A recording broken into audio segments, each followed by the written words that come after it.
Hello అందరికీ. ఈరోజు మనము పీనట్స్, ఫ్లాక్స్ సీడ్స్, నువ్వులు, ఎండు కొబ్బరి అంతా రోస్ట్ చేసి పౌడర్ తయారు చేసుకుందామండి. దీనికి కావాల్సిందల్లా అన్నీ 100 గ్రామ్స్ తీసుకున్నానండి. ప్రతిదీ కూడా నేను ఇక్కడ ఇంకా అన్నీ అలా రోస్ట్ చేసుకొని వేయించాలి. పీనట్స్ అయిపోయిన తర్వాత ఫ్లాక్స్ సీడ్స్ వేయించేటప్పుడు చిటపట్లాడతాయండి. అప్పుడు మనకి అవి వేగినట్టు గుర్తు.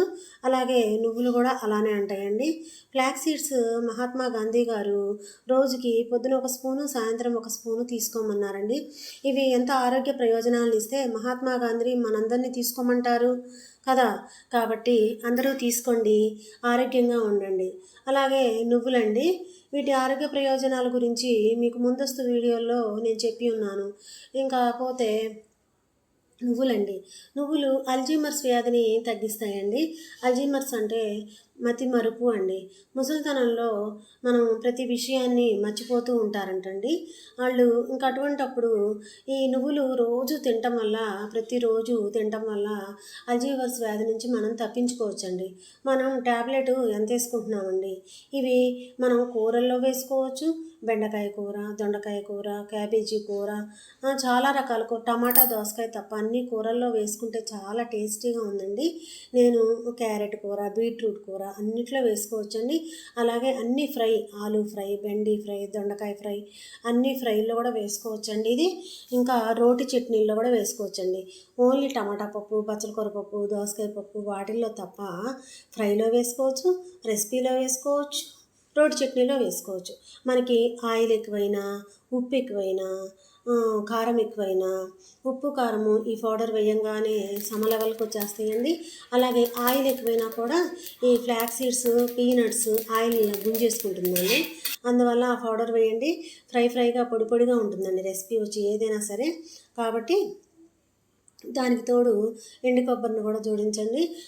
అంతా కలిపి జార్లో వేసేసి పూర్తిగా చల్లారిన తర్వాత జార్లో వేసి ఆ పౌడర్ మొత్తం ఒక గాజు సీసా శుభ్రంగా కడిగి మంచిగా ఆరబెట్టుకుని ఆ సీసాలో పోయండి.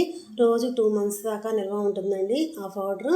మనము ఏ రెసిపీలో అయినా సరే 2 or 3 స్పూన్స్ వేసుకుంటే ఏ రెసిపీ అయినా, ఏ ఫ్రై అయినా, ఏ రోటి చట్నీ అయినా కమ్మగా అదిరిపోతుందండి.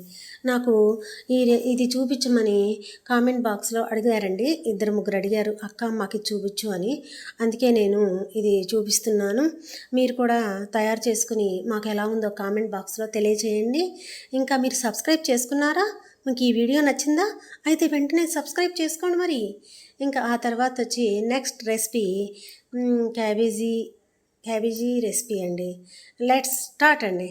ఇంకా ఈ క్యాబేజీ రెసిపీకి క్యారెట్ సన్నగా తరిగి పక్కన పెట్టుకొని దానిలో రాళ్ళ ఉప్పు వేసి కడిగి పక్కన పెట్టుకోండి.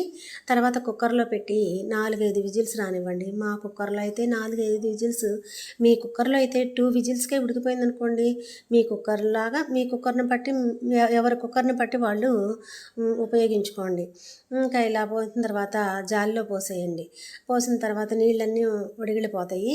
అయిపోయిన తర్వాత ఇంకా అవి గట్టిగా పిండి పక్కన పెట్టుకోండి. క్యారెట్ 2 పక్కన పెట్టుకోండి. ఆ తర్వాత బాండ్లీ పెట్టి దానిలో నూనె వేసి 2 స్పూన్స్ మినపప్పు, 1 స్పూను ఆవాలు, 1 స్పూను పచ్చిపప్పు, కరివేపాకు 2 రెబ్బలు, ఎండుమిర్చి ఒక 2-3 చిన్న పీసెస్ చేసుకొని వేసుకోండి. ఇవన్నీ బ్రౌన్ కలర్ వచ్చిన దాకా ఉండి ఇంకా తర్వాత క్యాబేజీ మనం పిండేసుకొని ఉంచుకున్నాం కదండి, ఆ క్యాబేజీ వేసేయండి. వేసిన తర్వాత బాగా 5-6 సార్లు కలుపుతూ ఉండండి. కలిపిన తర్వాత ఇంకా నెక్స్ట్ మనకి నీరంతా ఇంకిపోతుందండి. ఆ తర్వాత వచ్చి రెసిపీ చూసారా ఎంత బాగుందో, కలర్ఫుల్గా.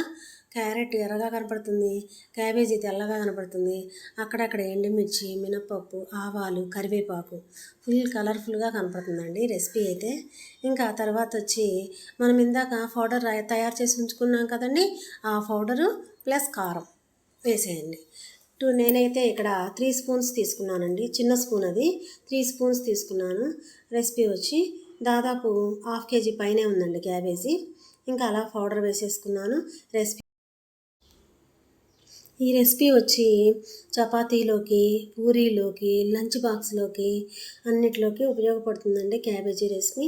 ఈ పౌడర్ వేయటం వల్ల ఆ రెసిపీకి ఎంతో టేస్ట్‌దనం, కమ్మదనం వస్తుందండి. ఒకసారి మీరు ట్రై చేయండి. మాకు కామెంట్ బాక్స్‌లో తెలియచేయండి. Thank you very much.